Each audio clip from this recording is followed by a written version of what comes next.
Hanggang ngayon ba ay naghahanap ka ng sulit na property dahil may kasamang mga tipid features? May kasama na po itong solar panel at iba pa.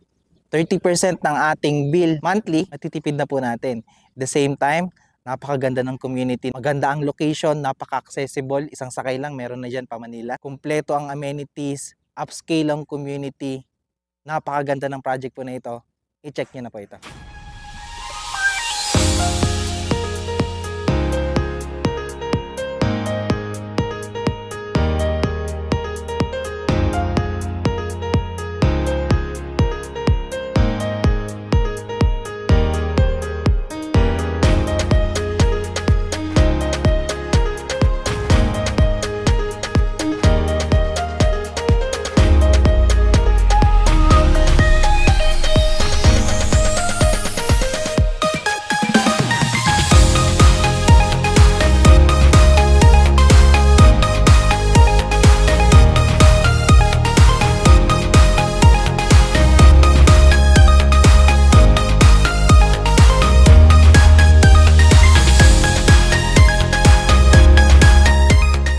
Good day mga ka-Your Homes, nandito po tayo sa Malainin, Bago, Naik, Cavite, and for today's house tour po, magbibigay tayo ng update sa kanilang project na si Leora Homes.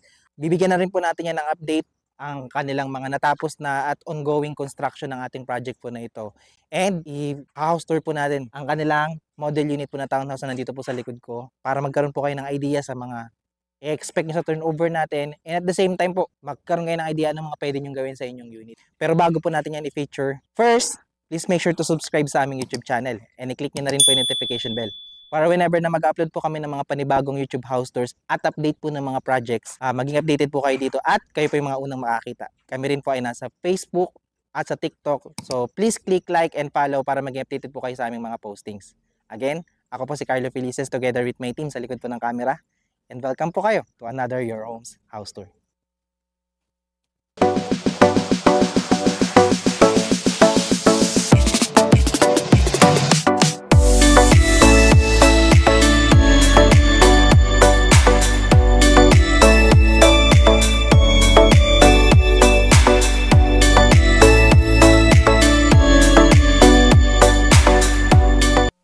So before po natin ikutin po at bigyan kayo ng update sa ating project, let's have a quick house tour para makita po natin ang model unit po natin si Amora. Meron po itong lot area na 50 square meter at 44 square meter naman sa floor area. Meron po tayo ditong provision for 2 bedroom.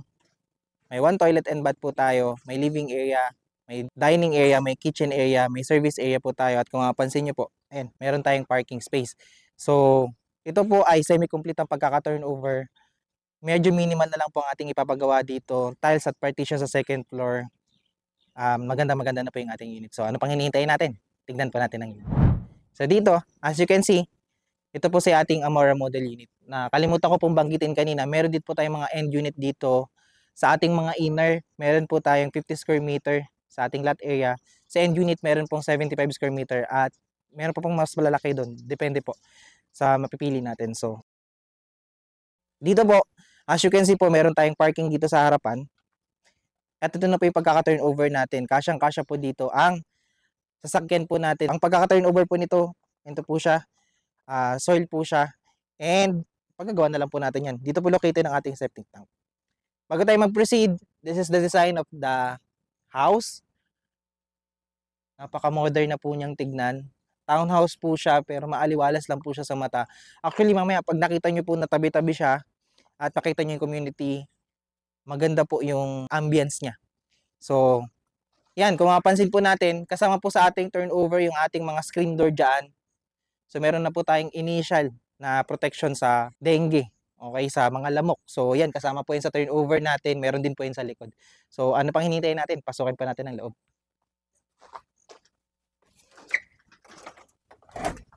So ayan, pagkapasok po natin, ang turnover ng pinto natin ay naka-hardwood na yan at may double lock set na po yan. Hindi din po siya ganun katulad ng mga standard natin na pinto kasi medyo mas malaki po siya. So, ang ganda po ng ating pintuan, turnover. So dito, bago po tayo mag-proceed, as you can see po, katulad po na nabanggit ko kanina, tayo po ay semi-complete. Wala lang po tayong tiles. Pero ito po ay plain cement finish at maganda na po yung pagkaka-finish nila kaya madali na lang din po siyang kabitan ng mga tiles. So dito po sa ating mga walls at ceiling, mapapansin niyo po na tayo ay fully painted na dyan. Yan naman po yung kagandahan dito sa project po ni Leora Homes. So dito po, medyo minimal na lang yung ating mga paggagawa. So dito po, sa side po na to, may bintana tayo. Ayan po, katulad po na nabanggit ko kanina, nandito po yung ating mosquito screen. Kasama na po yung sa turnover. And bago po natin explain yung mga spaces po natin, gusto ko lang po i-emphasize. Ito po yung ating solar. Yung ating solar panel, yan po, yung kasama sa ating turnover. So, and sobrang makakatipid po tayo sa ating kuryente. 30% po ng ating kuryente. Yan po. Kinukuha na po siya nitong solar panel from the sunlight. So, mas malakas po yung araw, mas marami po tayong matitipid at yun po yung magagamit natin sa ating kuryente. So ngayon, dito po, this is the space for the living area. And as you can see po dito sa ating living area, dahil po natin pwedeng gawin. So pwede po kayo dito maglagay ng sofa. Dito po banda, pwede po natin ito lagyan ng storage area dito, tapos dito po natin ilagay yung ating TV. So yan po yung mga idea na pwede nyo gawin. Pero kung mapapansin nyo din po na yung mga socket natin, kompleto yan. Meron pa nga pong kabitan ng internet na. And dito po sa side po na to. So, this space naman po is for our dining area. Pwede po tayong maglagay dito ng 4-seater na dining table or 6-seater. Depende po sa inyo. Kasyang-kasya pa rin po itong space po na to.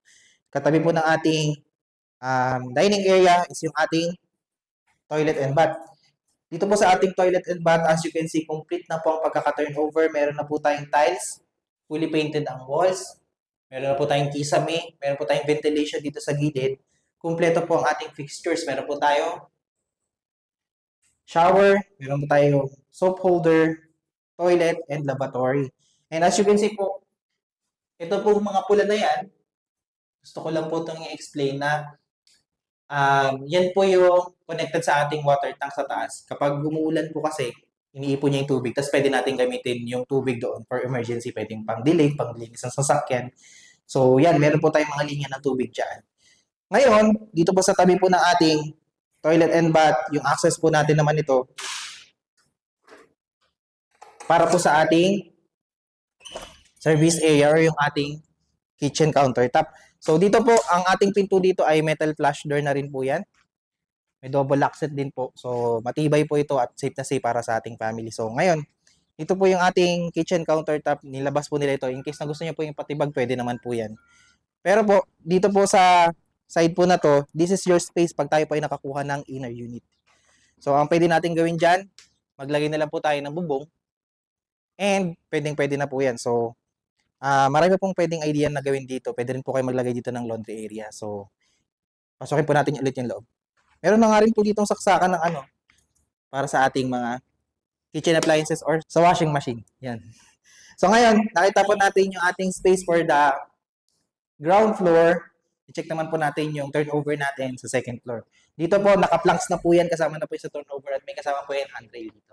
Tara! Mapapansin po natin, ang ating space sa pag-akit ng hagdan ay tamang-tama po at hindi po mahirap mag-akit ng mga gamit. And dito po, pag-akit natin sa second floor, nakita po natin yung space natin na provision for 2 bedroom. So, ayun po, mapapansin nyo, naglagay na po sila ng mga linya para magkaroon tayo ng idea kung ano pong gusto nating hati dito po sa ating unit. Pwede nyo naman ito baguhin, depende po sa gusto po ninyo. So, as you can see po, meron na po tayong ceiling dyan, kasama po sa turnover yan. Yung mga switches po natin dyan. May screen po ang lahat po ng ating bintana. Meron po tayong naka-ready dito na lagay na po ng window type na aircon. So dito po yung sinasabi ko kanina na water tank. So dyan po yung iniipon po yung tubig ulan at pwede nyo pong gamitin sa pang-araw-araw. Kasama po yung sa turnover po natin. Dito po, meron din po tayo ditong lagayan po na window type na aircon. So, kung hindi naman po gagamitin ito, pwede naman takpan para at least lang hindi na kayo magbubutas. So, ito po yung ating actual turnover. Medyo minimal na lang po yung paggagawa natin. Nakita po natin ito. Tignan po natin yung kanilang model unit para magkaroon po kayo ng idea ano po yung pwede nyo gawin sa unit nyo para mas mapaganda po natin. Tara! So yan, i-check po natin yung kanilang model unit po natin. Dito sa model unit natin, makikita natin na naglagay na po sila ng semento po dito po sa ating parking area. So ito po yung pwede nyo gawing idea. Naglagay po sila ng counting design. Maliban po doon, wala naman po masyadong changes. Pasukin na po natin ang loob. So ayan. Pagkapasok po natin, mapapansin po natin na tayo ay nakatiles na. So, yan po yung pwede maging itsura ng ating unit kapag tayo nakatiles na. At dito po yung kanilang receiving area, yung kanila pong living area. So, ito po yung ginawa nila. Nalagay lang sila ng simpleng upuan. Minimal lang po yung design na ginawa nila. Pero kung gusto nyo po itong i-maximize, nasa sa yung idea na po yan. So, naglagay lang po sila ng cortina dito. As you can see, nandito pa rin po yung ating solar panel. So, minimalist po, pero ganda po. So, dito, free up po yung space na to. Pwede po kayong maglagay ng TV dito. Anyway, this is what they did sa kanilang model unit. Para lang po magkaroon tayo ng idea sa pwede natin gawin. So, dito po sa ilalim po ng hagdan, naglagay sila ng cabinet. Ang ganda po ng pagkagawa nito. So, dito, pwede nyo po yung paglagay ng mga gamit. Ang advantage po kasi na meron kayong storage no, sa bahay. Yung mga gamit na hindi nyo masyadong ginagamit, pwede nyo po silang itago para hindi po siya mukhang makalat. At mas nagiging spacious po yung bahay po natin. So, ayan, naglagay po sila ng cabinet yan, pwede nyo po yung gayahin. At dito po sa ating dining area, simple lang po, naglagay sila ng dining table na ganito yung ganito po yung pagkakadesign. So, ngayon, simple lang po din sa atin dito sa side po na to, naglagay lang sila ng cabinet. And then, dito po, as you can see naman po dito, wala naman silang binago masyado. Naglagay po sila ng cortina. So, yan naman po yung turnover natin dyan. Minimal lang po yung kanilang ginawa. Dito po sa kanilang service area naman po, naglagay lang po sila ng, as you can see po dito, ng bubong. So, ito po yung pwede nyong gawin. Anyway, pwede nyo rin po ito yung pasara para maging kitchen area nyo na po itong space po na ito.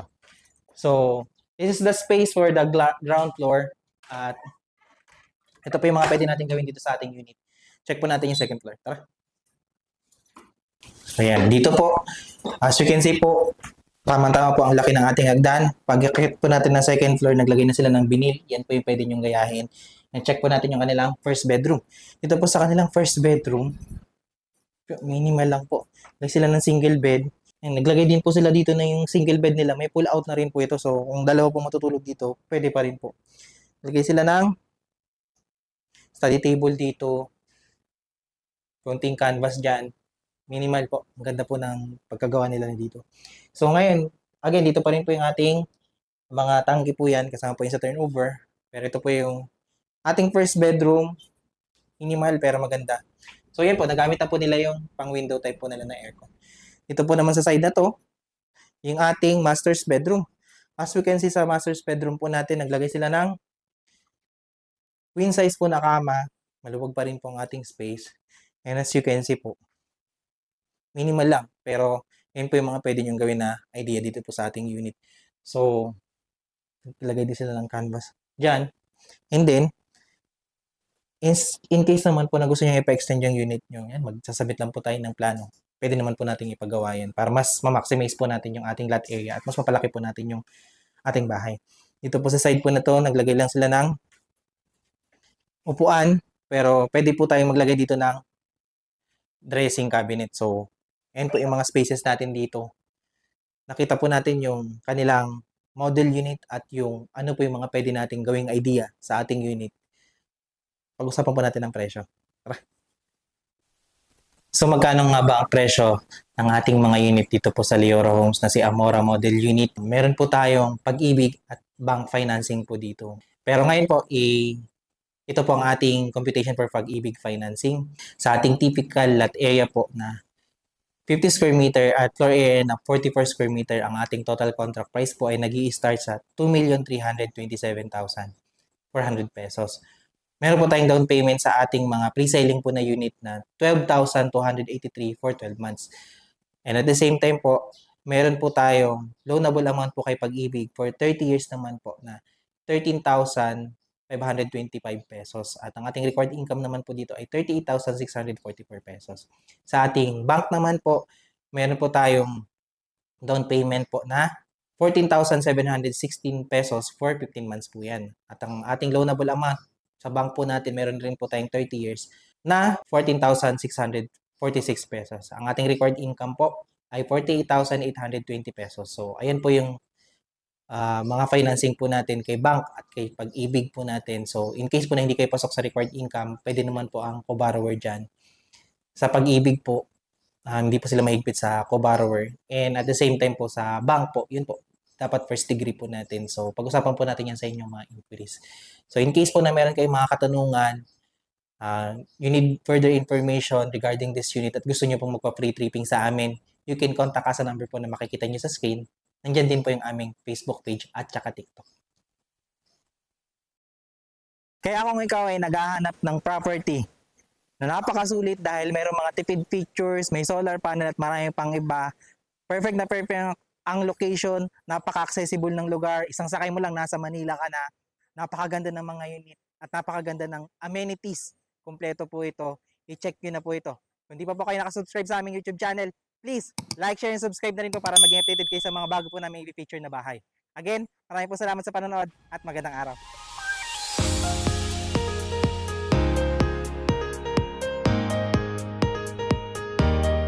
To give you update sa ating project, so dito po ang ating Governor's Drive, pakaliwa po natin dyan ay Ipatarnate, at the same time yung kanan po natin ay to Manila, to Naik proper at Tansa. So dito po mapapansin nyo po yung location po ng ating unit ay walking distance po, meron po tayong barangay road dyan, pasok po dun sa ating project mismo. This is around 650 meters, kaya napakalapit lang po nitong so as you can see po, dito po ang ating office, and nandyan po yung ating model unit din po. Pagkapasok po natin ng ating project po na ito, dito po sa ating bungad, dito po yung ating mga phase 3 po yan, pero hindi pa po yan naka-open, and then susundan po sa mga nakikita nyo po dito sa screen yung ating phase 2. Ayan po siya, hindi pa rin po yan open as of now, bago din po ang price yan, and ito naman po yung ating phase 1, yan po yung unang mga binuksan.